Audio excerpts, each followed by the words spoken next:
تو بزرگ کو معلوم ہوا کہ وہ خود غلطی پر تھے۔ بچوں، تم ٹھیک کر رہے ہو، میں ہی غلطی پر تھا، شکر ہے تم نے آگاہ کر دیا ورنہ میں یہ غلطی مسلسل کیے جاتا۔ حسن اور حسین علیہم السلام کو نانا اور والدین کی طرف سے انتہائی محبت ملی۔ انہیں دنیا کی کسی چیز کی کمی محسوس نہ ہوئی۔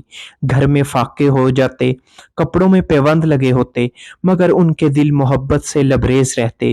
دنیاوی چیزوں کی بے جا محبت ان کے دلوں میں پیدا نہ ہوئی، جو آگے چل کر ملک گیری کی ہوس کی صورت اختیار کر لیتی۔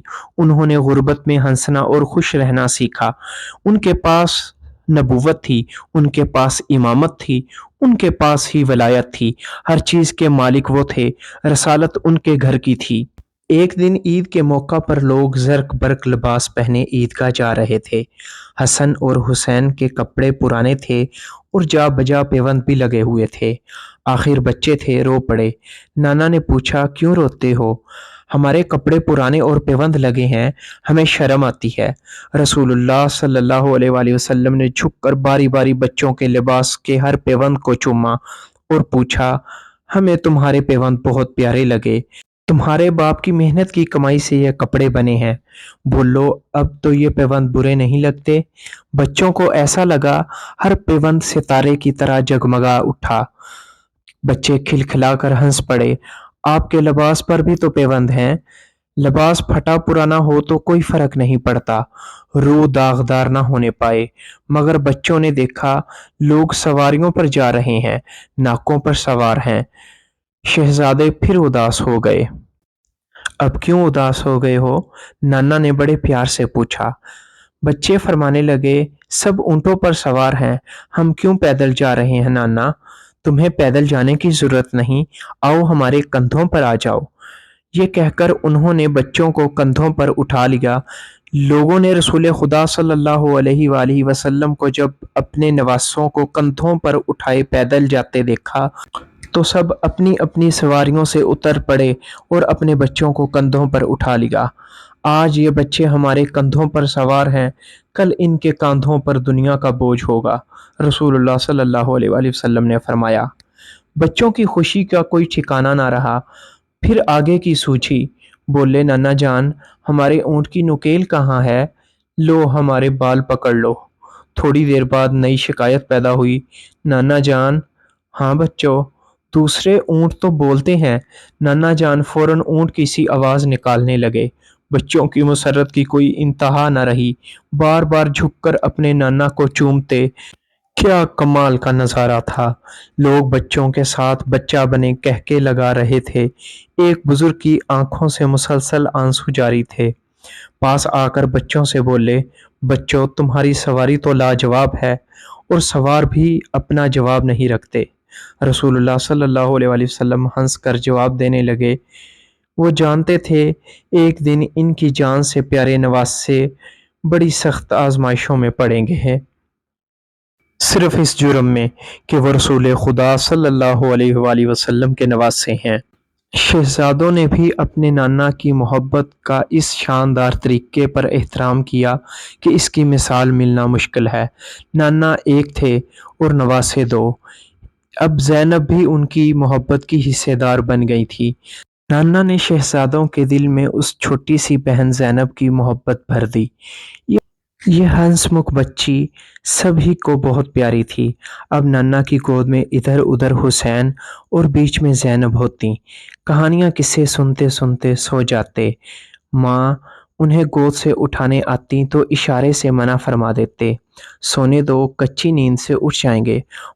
محبوب خدا کی اتنی محبت کی فراوانی کے بعد اتنی فرصت ہی کہاں تھی؟ بچے سوچتے کہ گھر میں ہمیشہ کھانے کی قلت رہتی ہے، کبھی کوئی سائل دروازے سے خالی ہاتھ نہ لوٹتا۔ انہیں خدا نے وہ قناعت اور صبر دیا تھا جو سونے چاندی کا مرہون منت نہیں۔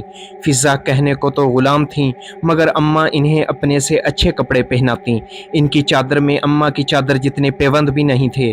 اماں تو ادھر نئی چادر سر پر ڈالتیں، ادھر کوئی حاجت مند آ جاتا، جھٹ سے اپنی چادر اسے دے کر وہی پرانی چادر اوڑھ لیتیں۔ مگر کوئی پرواہ نہیں، ہر پیوند چاند تاروں کی طرح روشن ہے کہ ہر پیوند پر نانا کے بوسے کی مہر ہے۔ اماں فضا فضا کا کتنا خیال رکھتی ہیں۔ ایک دن سارا کام فضا کرتی ہیں تو دوسرے دن اماں۔ فضا بوڑھی اور بیمار ہیں، اس لیے زیادہ کام اماں ہی کرتی ہیں۔ فضا کا سانس پھول جاتا ہے، اس لیے چکی ہمیشہ اماں ہی پیستی ہیں۔ اور بابا جان دن بھر کام کر کے اکثر خالی ہاتھ آ جاتے ہیں۔ ان کی آمدنی راستے میں لوگ ادھار مانگ لیتے ہیں جو کبھی واپس نہیں ملتی، یا کسی سائل کی خالی مٹھی بھر جاتی ہے۔ ماں کے منہ سے ایک لفظ شکایت کا نہیں نکلتا۔ وہ بھلا بابا کو کیسے ٹوکیں؟ خود اپنی یہ حالت ہے کہ سوکھی روٹی تیار ہوئی، سب دسترخوان پر بیٹھے کہ سائل نے صدا لگا دی۔ سب کے روٹیوں کی طرف بڑھے ہوئے ہاتھ رک گئے۔ بچوں نے دوڑ کر سب سے پہلے اپنے حصے کی روٹی فقیر کی جھولی میں ڈال دی۔ اماں ہنس دیتی، چکی جھاڑ کر دوبارہ روٹیاں پکا لیتی۔ حسین کو پانی بہت پسند تھا۔ حسن مذاق سے کہتے، حسین اگر دنیا کا سارا پانی چڑیاں پی جائیں تو تم کیا کرو گے؟ لیکن پھر حسن کچھ مروب سے ہو کر چھوٹے بھائی کی طرف دیکھتے ہیں۔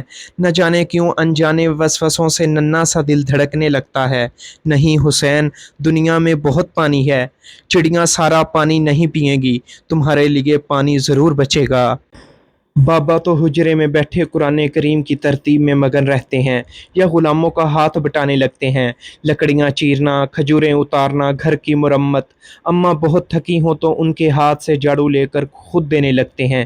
اتنے عظیم فاتح ہیں، اتنے بڑے سپہ سالار ہیں، مگر انہیں کام سے کسی قسم کی آر نہیں۔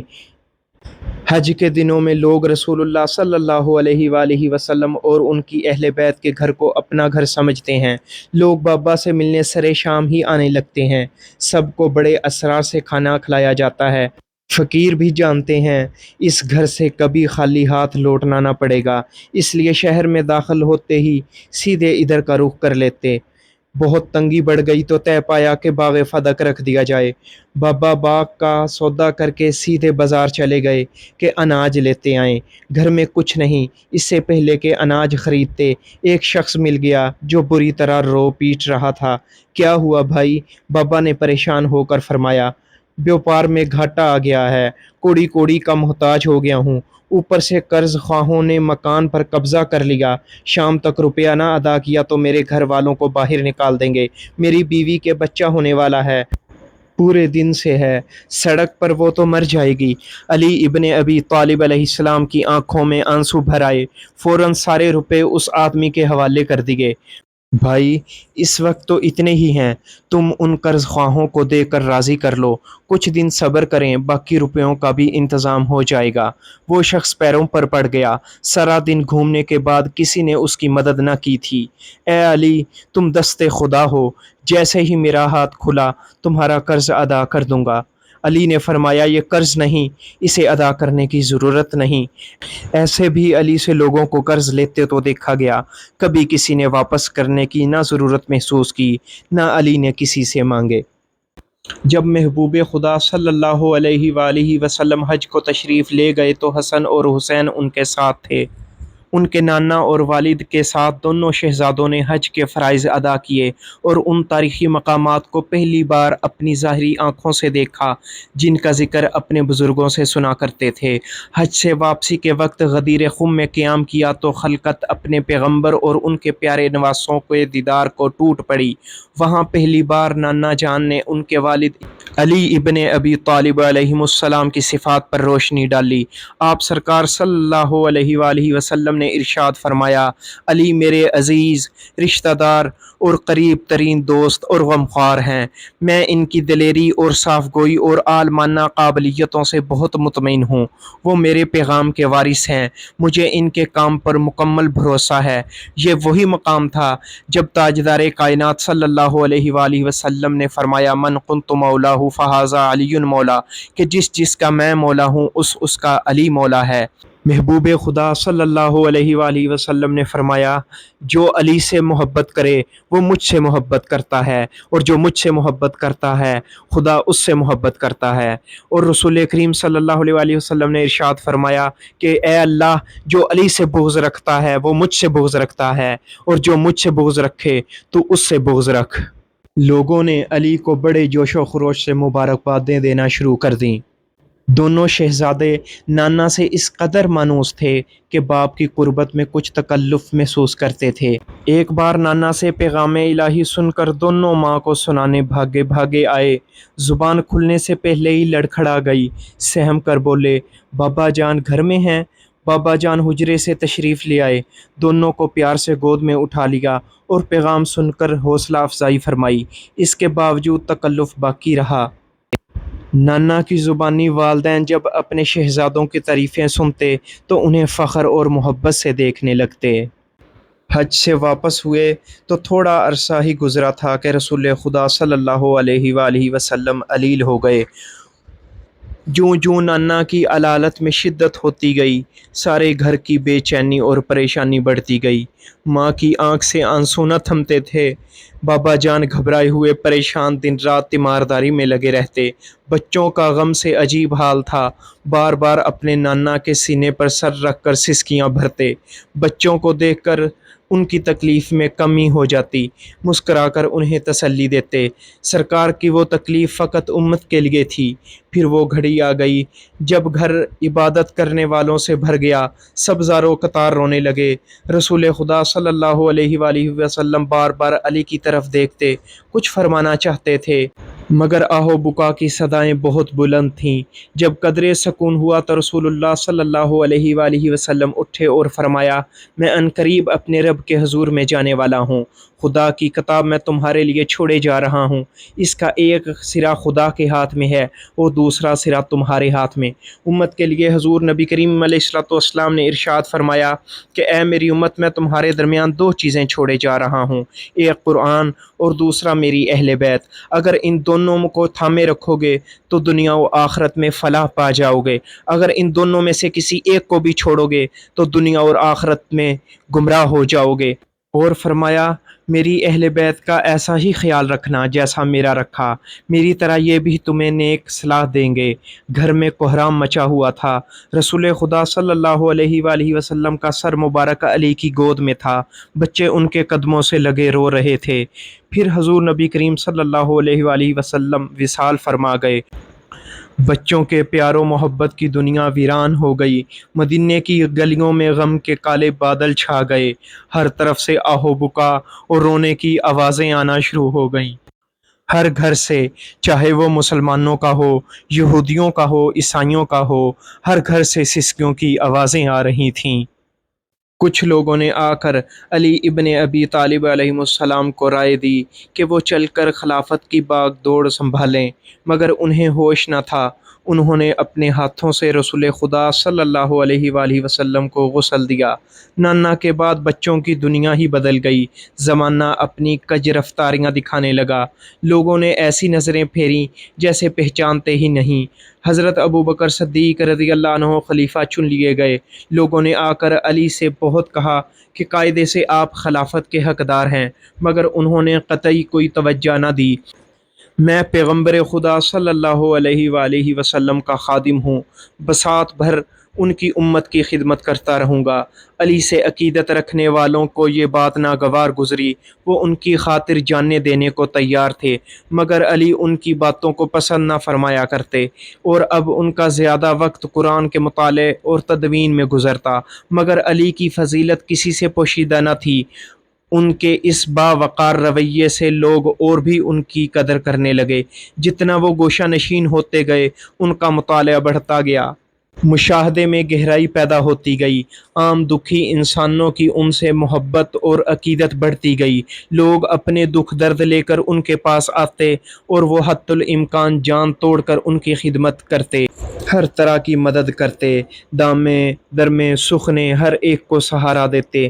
ان کی یہ رحم دلی اور فراخ دلی ان کے حق میں سم قاتل ثابت ہوئی۔ لوگ ان کی بے غرضی اور غربا پروری سے خوفزدہ ہونے لگے۔ علی عوام کے دلوں سے قریب ہیں، یہ بات آگے چل کر بڑی اہم صورت اختیار کر سکتی ہے۔ دنیا ہی بدل گئی۔ وہ بچے جو رسول خدا صلی اللہ علیہ وآلہ وسلم کے کاندھوں پر سوار ہو کر مدینے کی گلی کوچوں میں نکلا کرتے تھے، اب گوشہ نشین ہو گئے۔ علی کو جو وقت بھی اپنے مطالعے سے ملتا، وہ بچوں کی تربیت پر صرف کرتے۔ بچوں کا زیادہ وقت حصول علم و فضل میں صرف ہوتا، خود پر ایسی پابندیاں عائد کر لیں کہ کسی کو انگلی اٹھانے کا موقع نہ مل پائے۔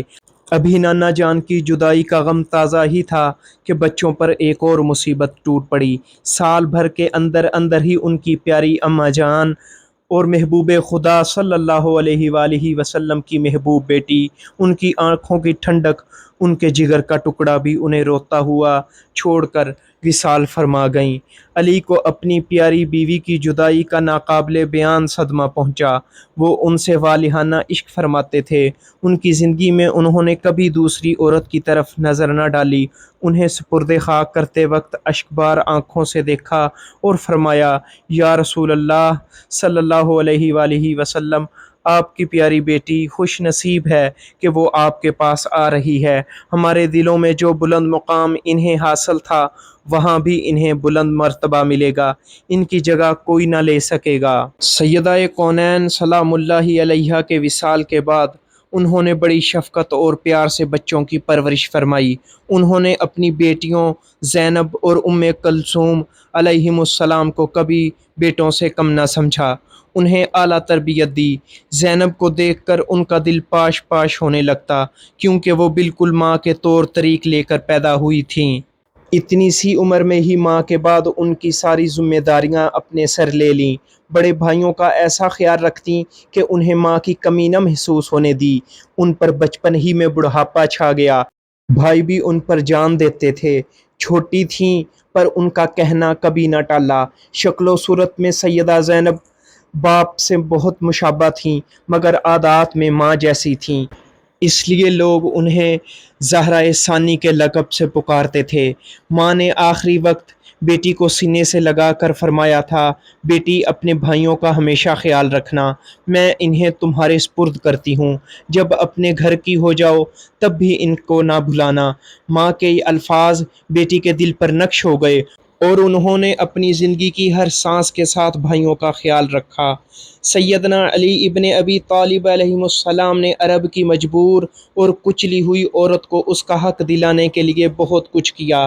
نہ وہ حاکم تھے، نہ انہیں ملک کے قانون پر اختیار تھا، پھر بھی دکھیاری عورتیں انہی کے پاس فریاد لے کر آتیں۔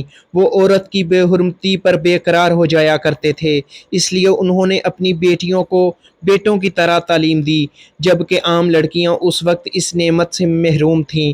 سیدہ زینب سلام اللہ علیہا نے بھی اس بیش بہا موقع سے فائدہ اٹھایا اور وہ اپنے باپ کو فخر انسانیت سمجھتی تھیں۔ ان کے ایک ایک لفظ کو ذہن نشین کرتیں۔ ماں کے بعد باپ کی نگرانی میں انہوں نے فلسفہ زندگی کا مطالعہ کیا۔ علی سب بچوں کو اپنے پاس جمع کر لیتے اور ان سے بڑی سنجیدگی سے گفتگو فرماتے۔ جب دنیا کی نعمتیں مجھے اپنی طرف بلاتی ہیں تو میں انہیں دھتکار دیتا ہوں۔ میں دنیا سے کہہ دیتا ہوں، دور ہو جا مجھ سے، جہاں جانا ہے جا، چلی جا، میں تیرے چنگل سے نکل چکا ہوں، تیری بچھائی ہوئی ٹھوکروں سے اپنے پیر بچا چکا ہوں۔ تو ہی بتا وہ لوگ کہاں گئے جو تیرے ناز و انداز میں پھنس گئے، تیری آرائشوں پر فریفتہ ہو گئے۔ دیکھ آج وہ قبروں میں بند ہیں اور کرۂ ارض کی خاک بن چکے ہیں۔ اے دنیا، اگر تیرا کوئی جسم ہوتا اور تو میرے ہاتھ آ جاتی تو میں تجھے بڑی سخت سزائیں دیتا۔ افسوس کہ تو نے کتنے بھولے بھالے انسانوں کو جھوٹی آرزوؤں کے جال میں پھنسا دیا اور موت کے گھاٹ اتار دیا۔ کتنے بادشاہوں کے تاج خاک میں مل گئے۔ اے دھوکے باز دنیا، تیری پھسلن کی جگہ جس کا پاؤں پڑا وہ پھسل گیا، جو تیری موجوں پر سوار ہوا ڈوب گیا۔ تجھ سے بچ کر کترا کر نکل جانے والا بڑا خوش نصیب ہے۔ اے دنیا، تو بس ایک لمحہ ہے جو ختم ہونے والا ہے۔ علی ابن ابی طالب علیہ السلام کے بچے اور محبوب خدا صلی اللہ علیہ وآلہ وسلم کے نواسے کن حالات میں سن بلوغت کو پہنچے، اس کا اچھی طرح اندازہ ہو جاتا ہے۔ زینب بنت علی نے اپنے بزرگ باپ کے فیض تربیت سے وہی سب کچھ حاصل کیا جو ان کے بھائیوں کو ملا۔ اگر فاطمۃ الزہرا سلام اللہ علیہا کا علم، خدا ترسی، جفا کشی، ایثار، صبر برداشت اور انسان دوستی ملی تھی، تو علی ابن ابی طالب کی جرأت، حوصلہ مندی، بے خوفی، حق گوئی، شجاعت، استقلال، فصاحت و بلاغت بھی ورثہ میں پائی۔ سیدہ زینب بنت علی جوان ہوئیں تو ان کے علم و فضل کا چرچا دور دور تک پھیل گیا۔ انہیں لوگ عاقلۂ عرب کے لقب سے یاد کرتے تھے۔ سوتیلی مائیں ام النبیین اسماء بنت امس اور امامہ بنت ابی العاص کے ساتھ بڑے پیار محبت کے ساتھ زندگی گزری۔ سب بڑے سکون سے مل جل کر رہتے تھے۔ گھر کی فضا نہایت خوشگوار تھی۔ ان کی مائیں ان سے بہت پیار کیا کرتی تھیں اور قدر و منزلت بھی کرتی تھیں۔ انہیں دیکھ کر سیدہ کونین فاطمۃ الزہرا سلام اللہ علیہا یاد آ جایا کرتی تھیں۔ تنگی ترشی میں بھی فراخی پیدا کر کے گزر بسر کرنے کا فن انہیں بخوبی آتا تھا۔ کم سن ہوتے ہوئے بھی ان کی رائے صائب سمجھی جاتی تھی۔ خاندان میں عبداللہ بن جعفر کے فضل و کمال کا چرچا تھا۔ وہ زندہ جاوید حضرت جعفر طیار رضی اللہ عنہ کے بڑے صاحبزادے تھے۔ ان کی جملہ خوبیوں کو دیکھ کر علی ابن ابی طالب نے اپنی پیاری بیٹی کی نسبت کے لیے انہیں منتخب فرما لیا۔ عبداللہ بن جعفر ہاشمی نوجوان تھے۔ ان کی پیشانی روشن تھی۔ سیرت میں رسول خدا صلی اللہ علیہ وآلہ وسلم کے بہت مشابہ تھے۔ رسول خدا صلی اللہ علیہ وآلہ وسلم بھی ان کے قدرداں تھے۔ ان کی تعلیم و تربیت میں بھی بہت دلچسپی لیتے تھے۔ شادی کے بعد زینب بنت علی کو محسوس بھی نہ ہوا کہ وہ ایک گھر سے دوسرے گھر چلی گئی ہیں۔ گھر کا ماحول پرسکون تھا۔ عبداللہ بن جعفر قابل قدر انسان تھے اور کردار کے لحاظ سے ایک زندہ شخصیت تھے۔ اسلامی امور کے ماہر تھے۔ علی ابن ابی طالب کے دست راست کی حیثیت سے ان کی علمی اور دفاعی مہم میں ان کا گراں قدر حصہ تھا۔ خاندانی روایات کے امین تھے۔ انہوں نے سماج اور دین کی ترقی میں نمایاں خدمات انجام دیں۔ انہیں دریائے سخاوت کہا جاتا تھا۔ مگر شادی کے بعد بھائیوں کی محبت اور خبرگیری میں کمی نہ آئی۔ زینب بنت علی اپنے بھائیوں کی صورت دیکھے بنا نہ رہ سکتی تھیں۔ ان کی بیویوں اور بچوں سے بے انتہا محبت تھی۔ وہ بھی ان پر جان فدا کرتے تھے۔ ان کے بھائیوں کے بچے اپنی ماؤں سے زیادہ پھوپھی سے مانوس تھے۔ پھر حضرت عثمان غنی رضی اللہ تعالی عنہ کی بنو امیہ کے ہاتھوں شہادت کے بعد لوگ امیر المؤمنین علی ابن ابی طالب علیہ السلام کے پاس حاضر ہوتے ہیں۔ لوگوں، اچھی طرح کان کھول کر سن لو۔ اگر تم نے مجھے اپنا امام اور خلیفہ بنانے کا فیصلہ کیا تو میں تمہارا اعلی کار نہیں بنوں گا۔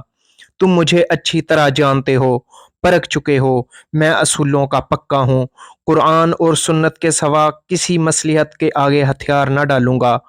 اگر تم نے کسی اور کو چن لیا تو میں ایک مثالی شہری کی طرح تمہارے فیصلے کا احترام کروں گا۔ لیکن اگر مجھے منتخب کرتے ہو تو یاد رکھو میں کسی کے ذاتی مفاد میں کوئی دلچسپی نہ لوں گا۔ میں سخت گیر ہوں۔ تم من مانی کے عادی ہو چکے ہو۔ میری سختیاں نہ جھیل سکو گے۔ یہ سن کر ان کے مداحوں کو اور بھی جوش آ گیا۔ لوگ بیعت کے لیے ان پر ٹوٹ پڑے۔ ایسی گھمسان ہوئی کہ اپنے پرائے کا ہوش نہ رہا۔ عبادیں پھٹ گئیں، سروں سے عمامے کھل گئے، جوتوں کے تسمے ٹوٹ گئے۔ عورتیں اپنے مردوں کو گھسیٹ گھسیٹ کر لانے لگیں۔ وہی ہوا جس کا ڈر تھا۔ علی ابن ابی طالب کا دور خلافت شروع ہوتے ہی بنو امیہ نے سر اٹھا لیا۔ وہ اس عرصہ میں اتنے طاقتور ہو چکے تھے کہ کسی کو خاطر میں نہ لاتے۔ ہر طرف خاک اڑنے لگی۔ معاویہ بن ابی سفیان کے مقاصد در حقیقت کچھ اور تھے، لیکن قصاص عثمان کے نام پر علی ابن ابی طالب علیہ السلام سے جنگ لڑی۔ امیر شام آہستہ آہستہ طاقت پکڑتا جا رہا تھا۔ ابھی وہ بالکل خود مختار ہو گیا اور علی ابن ابی طالب کے ہاتھ پر بیعت سے انکار کر دیا۔ جب حضرت عثمان رضی اللہ تعالیٰ عنہ پر قاتلوں نے حملہ کیا تو ان کی زوجہ حضرت نائلہ نے انہیں بچانے کے لیے ان پر اپنے ہاتھوں کا سایہ کر دیا۔ ان کی انگلیاں کٹ گئیں۔ امیر شام نے وہ انگلیاں اور خون میں ڈوبی ہوئی عبا کو مسجد کے منبر پر لٹکا دیا۔ اداکاری کی انتہا ہو گئی۔ خود عثمان رضی اللہ عنہ کا قصاص لینے کی شرط پر اپنے نام کی بیعت کی۔ اس طرح پہلی بار مسلمانوں میں پھوٹ کا بیج بو دیا گیا اور اعلان جنگ ہو گیا۔ علی ابن ابی طالب علیہ السلام کو فکر دامن گیر تھی۔ انہوں نے کہا، افسوس، زمانے نے پھاڑ کھانے والے خونی درندوں کی طرح منہ کھول دیا ہے۔ باطل کا اونٹ جو خود بکا بیٹھا تھا بلبلا رہا ہے۔ لوگوں نے فسق و فجور سے بھائی چارہ کر لیا ہے، سب رشتے ٹوٹ چکے ہیں۔ بیٹا آنکھوں کا نور نہیں دھول بن گیا ہے، باپ کا سایہ جھلسی آگ برسا رہا ہے۔ کمینے پھل پھول رہے ہیں، شرافت دم توڑ رہی ہے۔ حکمران طبقہ سروں پر سوار ہے، درمیانہ طبقہ کھا پی کر مست پڑا ہے۔ فقیر و نادار کی مٹی خراب ہے، محبت صرف زبانوں پر رہ گئی ہے۔ زنا و بدکاری عیب نہیں رہے، پاک دامنی کا مذاق اڑنے لگا ہے۔ دنیا کی ہوس میں آنکھوں والے اندھے ہیں اور کانوں والے بہرے ہیں۔ شیرازہ بکھر رہا ہے، جنگ کے شعلے فقیر و نادار کی مٹی خراب ہے، محبت صرف زبانوں پر رہ گئی ہے۔ زنا و بدکاری عیب نہیں رہے، پاک دامنی کا مذاق اڑنے لگا ہے۔ دنیا کی ہوس میں آنکھوں والے اندھے ہیں اور کانوں والے بہرے۔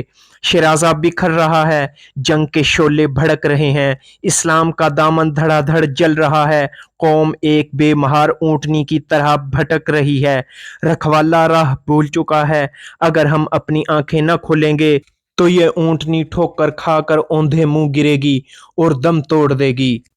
بہت سے علاقے تو صرف نام کے ہی مسلمان ہوئے تھے، بنیادی اصول یعنی اشتراک و مساوات ختم ہو رہے تھے۔ جس کا جہاں بس چلتا قبضہ جما کر حاکم بن بیٹھتا، گروہ بندی کی وبا عام ہو گئی تھی۔ ان حالات میں نہایت ہوشیار و چالاک سیاسی مہرہ ہی قدم جما سکتا تھا۔ اسلام کے سچے اصولوں پر کاربند ہونا دشوار ہو گیا تھا۔ اس ہنگامے میں معاویہ بن ابی سفیان جو شام کا حاکم تھا، سب سے زیادہ طاقتور تھا، اس کا ستارہ عروج پر تھا۔ اس کے پاس بے شمار دولت تھی، جس کی مدد سے بہت زبردست فوج تیار کر لی۔ اسلامی اصولوں کو پسے پشت ڈال کر نجی دولت کو فروغ دیا گیا، کیونکہ شہنشاہیت اور سرمایہ داری نظام کے پھلنے پھولنے کے لیے نجی دولت کا وجود لازمی ہے۔ معاویہ نے ہر مقام پر اپنے آزمودہ گورنر بنا دیے، جنہیں اپنی فوج رکھنے کی اجازت تھی۔ وہ مالک اور عام مسلمان ان کے غلام بن گئے۔ وہ جسے چاہتے جلاتے، جسے چاہتے مارتے، کوئی پرسان حال نہ تھا۔ صرف ایک شرط تھی کہ معاویہ کو اپنا خلیفہ مان لیں اور ان کے ذاتی خزانے کے لیے مقرر کردہ ٹیکس دیتے رہیں۔ اس کے علاوہ جیسی وصولی کرنا چاہیں رعایا سے کر لیں۔ اگر عوام انہیں منمانی کرنے سے روکنا چاہیں تو امیر شام کی زبردست فوج ان کی مدد کو پہنچ جائے گی۔ اس کا چند سال میں ہی یہ نتیجہ ہوا کہ چند بڑے بڑے طاقتور سردار بہت امیر ہو گئے، باقی عوام میں غربت بڑھ گئی، عوام کی لوٹ مار شروع ہو گئی۔ خواص پھر ان عیاشیوں اور بدکاریوں میں غرق ہو گئے جن کے خلاف اسلام نے جنگ کی تھی۔ دو حکومتیں بن گئیں، ایک طرف نبی کریم صلی اللہ علیہ وآلہ وسلم کے حقیقی وارث علی ابن ابی طالب کی اسلامی اصولوں کی قائم کی ہوئی جمہوریت، اور دوسری طرف امیر شام کی شہنشاہیت۔ علی عام غریب انسان کے ساتھ تھے، مگر معاویہ کی طاقت اور دولت زیادہ کامیاب ثابت ہو رہی تھی۔ امیر کا ساتھ دینے میں بڑے فائدے تھے، جبکہ علی ابن ابی طالب کے ساتھ عقبہ کی نعمتیں تھیں۔ دنیا کی نعمتیں عقبہ کے دعووں پر غالب آ گئیں۔ حنین کے مقام پر مسلمان سے برسر پیکار ہو گیا۔ معاویہ کے ساتھ زبردست فوج تھی، دولت تھی، مگر یقین کی کمی تھی۔ اس پر علی ابن ابی طالب کی فتوحات کی ہیبت طاری تھی۔ عام عرب بڑا وہمی ہوتا ہے، وہ بڑی آسانی سے جذبات کی رو میں بہہ جاتا ہے۔ انسان صرف ہتھیاروں سے نہیں لڑتے، ایمان بھی ساتھ ہونا لازم ہے۔ معاویہ نے اپنی فوج کو یقین اور بھروسے کی کمی کی وجہ سے پسپا ہوتے دیکھ کر فوراً ہوشیاری سے کام لیا، قرآن درمیان میں رکھ کر جنگ روک دی۔ محبوب خدا صلی اللہ علیہ وآلہ وسلم کے وارث علی ابن ابی طالب اس کی یہ چال پہچان گئے۔ انہوں نے بہت کہا، معاویہ کی یہ چالاکی ہے، جنگ بند کروا کہ وہ کوئی نئی چال چلنے والا ہے تاکہ اپنی شکست کو نیا موڑ دے سکے۔ معاویہ نے قرآن کو اس طرح درمیان میں لا کر قرآن کی توہین کی ہے۔ علی ابن ابی طالب نے بہت سمجھایا، مگر ان کے ساتھی بگڑ کھڑے ہوئے۔ معاویہ نے بڑی ہوشیاری سے ان کے کیمپ میں اپنے جاسوس چھوڑ دیے تھے۔ کچھ اہم لوگوں کو اپنی طرف توڑ لیا تھا، وہ اپنے ضمیر بیچ چکے تھے، کچھ ایسے ضعیف الاعتقاد تھے کہ اس چکر میں آ گئے۔ انہوں نے یک زبان ہو کر کہا اگر قرآن کی توہین ہوئی تو وہ بغاوت کر دیں گے۔ عام سپاہی بھی ان کے ساتھ ہو گئے کیونکہ وہ گہرائی سے سوچنے سمجھنے کے عادی نہیں ہوتے۔ علی ابن ابی طالب خاموش ہو گئے کیونکہ وہ اپنے مخالفین کو ایذائیں دے کر قتل کرنے کے عادی نہ تھے، نہ کسی کو یہ خطرہ تھا کہ وہ انتقام لیں گے۔ علی ابن ابی طالب علیہ السلام درگزر کر دیں گے، معاف کر دیں گے، مگر امیر شام کے قہر سے بڑی مشکل سے جان چھوٹے گی، بڑی رسوائی اور ذلت کی موت مرنا پڑے گا۔ کتاب اللہ کے مطابق فیصلہ ہوا کہ فریقین ایک ایک نمائندہ مقرر کر دیں، دونوں مل کر جو فیصلہ کریں اسے مان لیا جائے۔ علی ابن ابی طالب علیہ السلام نے عبداللہ ابن عباس کو مقرر کرنا چاہا، مگر کوفہ والے اڑ گئے کہ ابو موسیٰ اشعری کو چنا جائے، جو کسی زمانہ میں علی کے مخالفوں میں سے تھے لیکن سادہ لوح سے آدمی تھے۔ ان کے مقابلے میں معاویہ کا نمائندہ بہت ہوشیار اور مکار آدمی تھا۔ دونوں ہی ملاقاتوں میں اشعری کو شیشے میں اتار لیا اور وہ اس بات پر راضی ہو گئے کہ دونوں خلیفاؤں کو معزول کر کے مسلمانوں سے کہہ دیا جائے کہ جسے بھی مناسب سمجھیں اپنا خلیفہ چن لیں۔ لوگ جمع ہو گئے۔ امیر شام کے نمائندے نے کہا پہلے موسیٰ اشعری اپنا بیان دیں۔ اشعری نے کہا میں علی ابن ابی طالب علیہ السلام کو خلافت سے معزول کرتا ہوں، یہی میرا فیصلہ ہے۔ معاویہ کا نمائندہ بولا لوگو تم نے اپنے کانوں سے سنا کہ علی کو ان کے منتخب نمائندے نے معزول کر دیا ہے، میں بھی ان کی رائے سے اتفاق کرتا ہوں اور علی ابن ابی طالب علیہ السلام کو معزول کر کے ان کی جگہ امیر معاویہ ابن ابو سفیان کو خلیفہ مقرر کرتا ہوں۔ لوگ ہکا بکا منہ دیکھتے رہ گئے۔ یہ تو شرط نہ تھی، نئے چناؤ کا موقع ملنا چاہیے تھا۔ شرط پوری نہیں ہوئی، علی کی صفوں میں پھوٹ پڑ گئی، مطلبی لوگ معاویہ کی طرفداری کرنے لگے۔ امیر شام بہت سیاستدان تھا، مگر وہ بھی جانتا تھا کہ جس طرح اس نے علی سے مقابلہ کیا ہے وہ کاٹ کی ہانڈی ہے، بار بار نہیں چڑھے گی۔ سنجیدہ باشعور اور ایمان والے طبقے کا رجحان اب بھی علی کی طرف ہے۔ ان میں ایسے ایسے زبردست مورخ اور مبلغ موجود ہیں کہ اگر ایک دن ان کی حمایت میں کھڑے ہو گئے تو جذباتی عرب قوم پھر انہیں سر آنکھوں پر جگہ دینے کو تیار ہو جائے گی۔ ان کی ذاتی صفات کے ساتھ ساتھ رسول خدا صلی اللہ علیہ وآلہ وسلم سے ان کا رشتہ اور دوستی ایک ایسی حقیقت تھی جسے وہ جھٹلا نہیں سکتے تھے۔ نبی کریم صلی اللہ علیہ وآلہ وسلم کے حقیقی وارث علی ابن ابی طالب کا وجود ان کے لیے بہت بڑا خطرہ تھا۔ امیر المومنین سیدنا علی ابن ابی طالب نماز کے وقت مسجد میں داخل ہوئے تو دیکھا کہ تھکا ہارا مسافر سیڑھیوں میں غافل سو رہا ہے۔ انہوں نے اسے جگایا، اٹھو نماز قضا ہو جائے گی۔ اس شخص نے آنکھیں کھول کر انہیں دیکھا۔ اس لعنتی شخص کا نام ابن ملجم تھا جو کئی دن سے ان کی طاق میں گھوم رہا تھا۔ امیر المومنین اسے جگا کر اپنے ساتھ مسجد میں لے گئے۔ جب علی مسجد میں داخل ہوئے تو ابن ملجم نے ان پر پے در پہ خنجر سے وار کیے اور فرار ہو گیا۔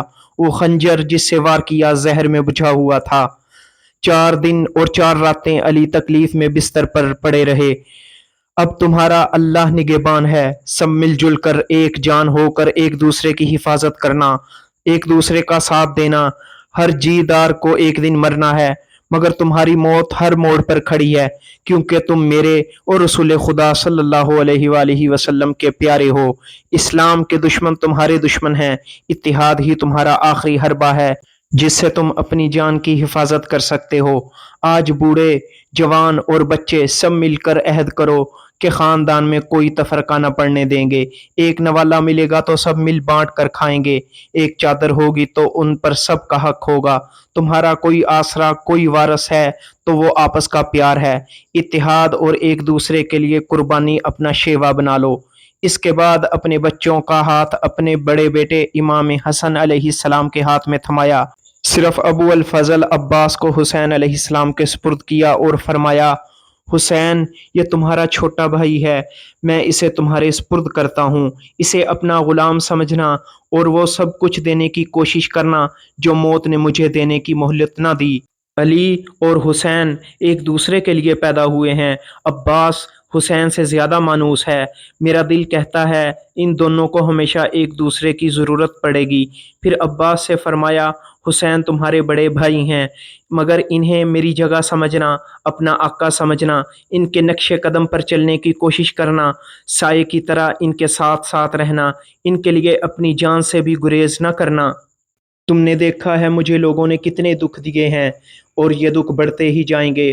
لوگ دن بدن مخبوط الحواس ہوتے جا رہے ہیں، آخرت کو بھول کر دنیا کی لالچ بڑھ رہی ہے، قوت فیصلہ دیگر گوں ہے، حلال حرام ہو گیا ہے، عقل مند اور دانا اپنی خیر منا رہے ہیں، ظالم آپس میں سمجھوتا کر کے معصوموں کی بیخ کنی کر رہے ہیں، آپس میں پھوٹ ڈال کر اپنا کام بنا رہے ہیں، دین کے مینار ڈھہ رہے ہیں، حکمت کا پانی خشک ہو رہا ہے، بے وقوفوں کی زبانیں کھل رہی ہیں، عقل مند دم بخود ہیں، شر پسند کرتا دھرتا بنے بیٹھے ہیں، حرام کی روٹی زیادہ لذیذ ہو گئی ہے، رشوت کو تحفہ کہا جاتا ہے اور شراب کو انگور کا رس۔ ایسی صورت میں صرف اتحاد تمہیں بچا سکتا ہے۔ پھر باری باری سب کو پیار کیا، سینے سے لگایا، تکلیف بڑھتی گئی، مگر ضبط کا دامن ہاتھ سے نہ دیا۔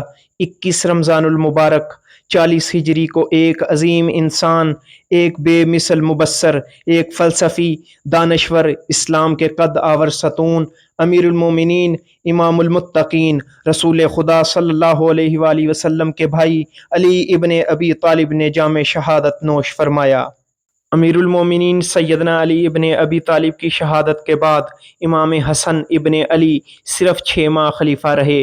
عجب کشمکش تھی، لوگ گروہوں میں بڑھ چکے تھے، اسلام کے پرخچے اڑنے کے آثار پیدا ہو گئے تھے۔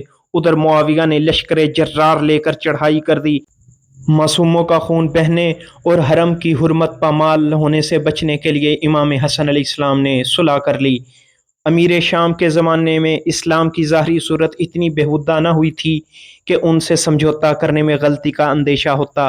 ایوب بے شک پیدا ہو گئے تھے، مگر ان پر پردہ پڑا ہوا تھا، انہیں صرف اہل نظر ہی پہچان سکتے تھے، یہ سیاسی باریکیاں عوام تک پہنچانے کا کوئی ذریعہ نہ تھا، چپے چپے پر مطلب پرستوں کا قبضہ تھا۔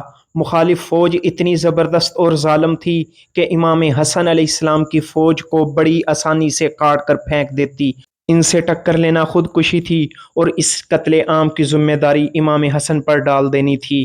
چند شرائط پر سمجھوتا ہو گیا۔ اول یہ کہ امام حسن علیہ السلام کے طرفداروں کو ایذا نہ پہنچائی جائے، ان سے حق شہریت نہ چھینا جائے، انہیں عام انسان کی طرح زندگی کا حق دیا جائے۔ دوم یہ کہ امیر شام اپنے بعد اسلام کی بنیادی رسم یعنی آزاد انتخابات کا کھلا موقع دے، اپنا ولی عہد کسی کو مقرر نہ کرے۔ اور بھی چند شرائط تھیں، مگر امیر شام نے وقتی طور پر سب منظور کر لیں، بعد میں کسی پر عمل نہ کیا۔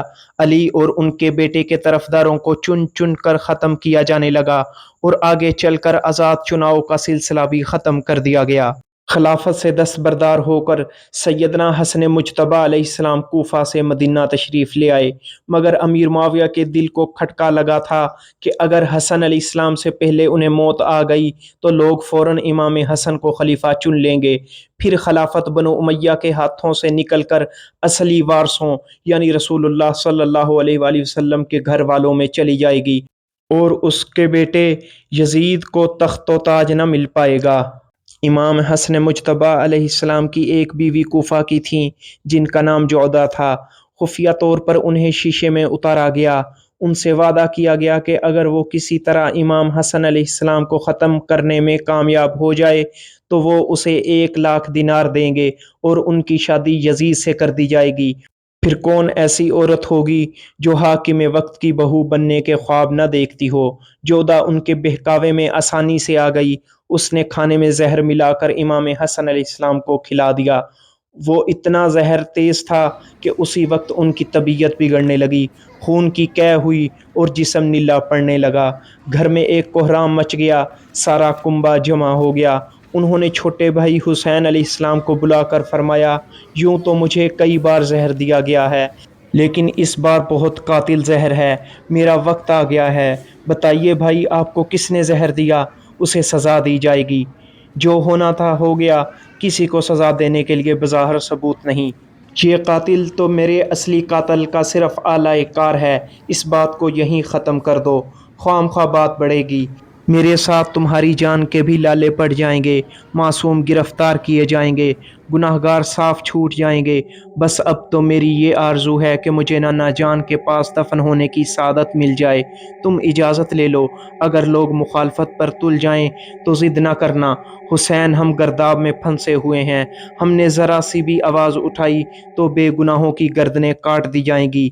مجھے جنت البقیع میں دفن کر دینا، مگر فساد کو سر نہ اٹھانے دینا۔ خلیفہ پنجم، خلیفہ آخر، امیر المؤمنین، امام المتقین، شہزادہ مصطفیٰ صلی اللہ علیہ وآلہ وسلم، امام حسن مجتبیٰ 28 ماہ صفر 49 ہجری کو جام شہادت نوش فرما گئے۔ اس وقت امام کی عمر پاک صرف 42 یا 47 برس تھی۔ وصیت کے مطابق حسین ابن علی بھائی کو نانا جان کے قریب دفن کرنے لے چلے، مگر مخالفت شروع ہو گئی جس کا پہلے ہی خطرہ تھا۔ مجبوراً جنت البقیع میں دفن کر دیا۔ رسول خدا صلی اللہ علیہ وآلہ وسلم کو وصال فرمائے مشکل سے 40 سال ہوئے تھے۔ ان کے نواسوں کو ان کی وصیت کے مطابق دفن کرنے کی بھی مہلت نہ ملی۔ رسول خدا صلی اللہ علیہ وآلہ وسلم کے خاندان والوں نے ان کی دوسری وصیت کے مطابق کوئی خون خرابہ نہ منظور کیا اور خاموشی سے برداشت کر گئے۔ سیدنا امیر حمزہ کی قاتل ہند کا بیٹا اور امام حسین علیہ السلام کے قاتل یزید کا باپ، امام علی ابن ابی طالب کا دشمن یزید خوشی سے نہال ہو گیا۔ شام میں شادیانے بجنے لگے۔ پھر کچھ لوگوں نے امام حسن علیہ السلام کی شہادت کے بعد امام حسین علیہ السلام کو اپنا امام منتخب کر لیا۔ معزز ناظرین اکرام، باقی داستان اگلی قسط میں آپ کی سماعتوں کے نظر کریں گے۔ اپنا اور اپنے اس چینل کا خیال رکھیے گا۔ اللہ حافظ۔